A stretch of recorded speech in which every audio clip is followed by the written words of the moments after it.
Hey, what's up, guys? Just to give you a little update, I did a lot of recording for Pokemon Uranium. Unfortunately, for some reason, OBS was lagging in the recording. I didn't realize it at the time because I was just busy playing the game.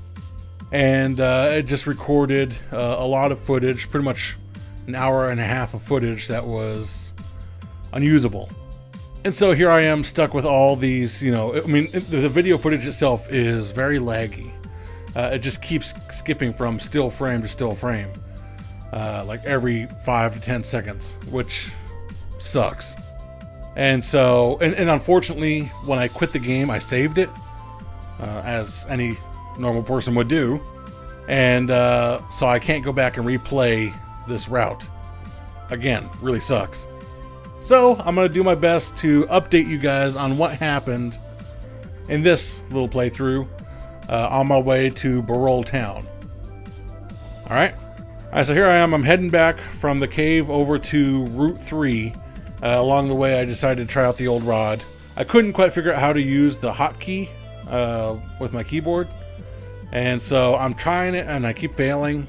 Finally, I go back to the house where I got the old rod, and I managed to hook myself a Magikarp, which I end up catching, of course. Magikarp, a fish Pokemon, water type. Its swimming muscles are weak, so it's easily washed away by currents. In places where water pools, you can see Magikarp deposited there by the flow. And I named him Megakarp. I'm pretty horrible at coming up with nicknames, but it is what it is. Anyways, I make it back to Route 3, which, as a sign here says, Route 3, your way to Burole Town.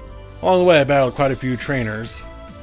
I saw a wild Phalang, one of the most annoying Pokemon ever because of its stupid yawn move, but I ended up catching it. Phalang is a kitten Pokemon, normal type. Although Phalang is small and weak, it can manipulate other Pokemon just by giving them a pleading look and meowing cutely. And I named it Winston, which I thought was a pretty cool name, and I kind of regret naming it after a Pokemon I'll probably never ever use. Oh well. And I continued on my way again. I battled some more trainers. Quite a few more trainers. I found this little house up here on the hills. And inside was a mother and her 2 kids. There was a nest ball. And she's just upset because the kids don't want to go play outside. And that's pretty much it there. I go to the back of the house, I do some fishing, and there I find a Fortog, which I catch. Fortog, a round toad Pokemon, water and poison type. This Pokemon is rarely seen walking because of its weight. Rather, it rolls to get anywhere. They are often found at the bottoms of ponds, and I end up naming it Boosh. I did a little bit more fishing. I found a Lotad, which I really wanted. See, Lotad, waterweed Pokemon. Water and grass. This Pokemon lives in ponds with clean water. It is known to ferry small Pokemon across ponds by carrying them on the broadleaf on its head.